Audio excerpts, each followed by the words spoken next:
खुलुमबाय आं माइनाव बसुमतारी गिबियावनो नोंथांमोनखौ आंनि चेनेलाव बरायहरबाय लोगोसे गोजोन फुंबिलिनि गाहाम हामलायथि बावहरबाय नोंथांमोननि थाखाय आङो लानानै फैलायबाय गोदान मोनसे रादाब नोंथांमोना भिडिअखौ अननानै जोबजासिम नायलांदो। दिनैनि गिबि खौराङाव दङ बिटिआरनि सिङाव खुंजानाय टेट काम रिक्वायरमेन्ट आनजादाव उथ्रिसार जानाय बिजाथिफोरनि थाखाय गोजोनथाव खौरां दिनै टेट काम रिक्वायरमेन्ट आनजादाव उथ्रिसार जानाय बिजाथिफोरनो एपइन्टमेन्ट लेटारखौ उदालगुरि जिल्लानि उदालगुरि कलेजनि अडिट'रियाम हलाव दिनै फुंबिलिनि 10 रिंगायाव रानगोन होनना खौरां मोननाय जादों। मख'नो गोनांदि बे आनजादा थांनाय 2024 मायथाइनि 24 नबेम्बराव जादोंमोन। वाट्सएपनि गेजेरजों रां खामायनो हासिगोन नामा? वाट्सएपआ माखासे गोदान आपडेट्सफोर लाबोगासिनो दङ।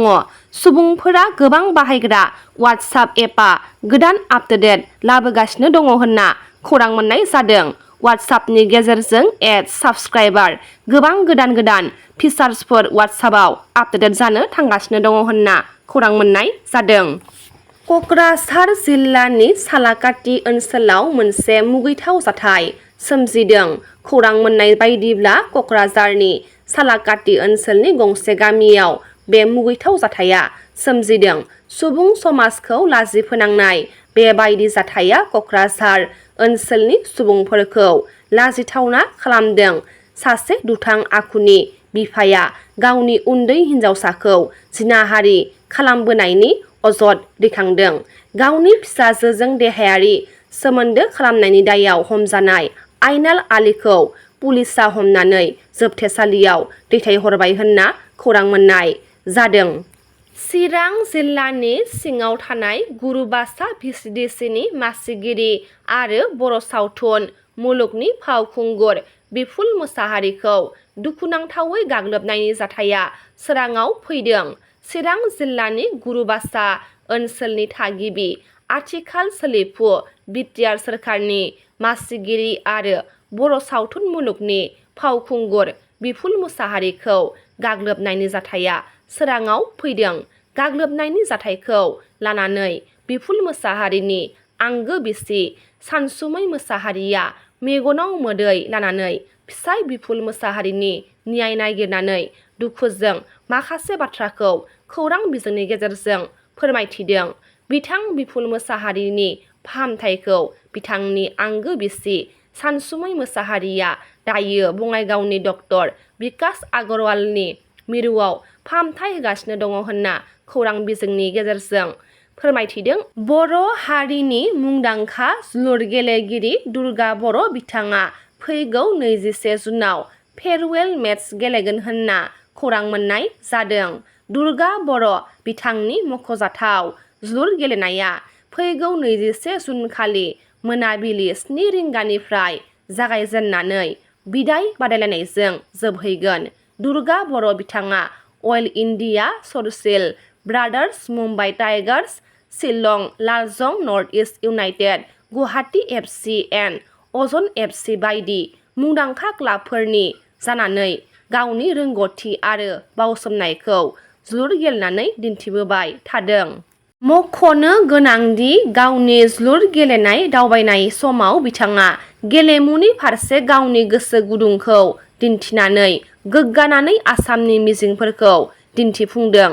दुर्गा बर' बिथाङा फैगौ 21 जुन खालि मोनाबिलिनि 7 रिंगायाव क'क्राझारनि साइ स्टेडियामाव फेरवेल मेचखौ बड'लेण्ड एफसिनि जानानै आसाम एक्सआइजों गेलेगोन होनना खौरां मोननाय जादों।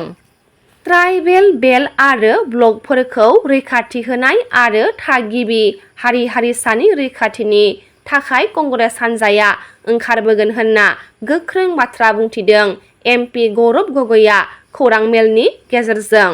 क'क्राझार जिल्लानि पर्बतझरायाव आदानि कम्पानिया पावार प्लान्ट लुफुंनो लानाय बिथांखिनि सायाव खुगा बेखेवदों आसाम प्रदेश कंग्रेस कमिटिनि गोदान आफादगिरि एमपि गौरब गगैआ। बिथाङा बुंथिदों दि ट्राइबेल बेल्ट आरो ब्लकफोरखौ रैखाथि होनाय आरो थागिबि हारि-हारिसानि रैखाथिनि थाखाय कंग्रेस हान्जाया ओंखारबोगोन होननानै। पर्बतजरा महकुमा लोगोसे गासै रायजोआवनो मिड डे मिल जाग्रा आदार संग्रा मावथिफोरा खुद्रिसारनाय हाबाफारि लादों। क'क्राझार जिल्लानि पर्बतजरा सोलोंथाइ ब्लकआव सानजौफुनि आदार संग्रा मावथिफोरा बावैसो सिगां आसाम सोरखारा मिड डे मिल स्किमखौ अक्षय पात्रा फाउन्डेसन मुंनि मोनसे गावारि NGOनो गथायनायनि बेरेखायै जिल्ला गुदि सोलोंथाइ मावख'गिरिनो गांसे गोसोखां बिलाइ दैथायहरदों आदार संग्रा मावथिफोरा।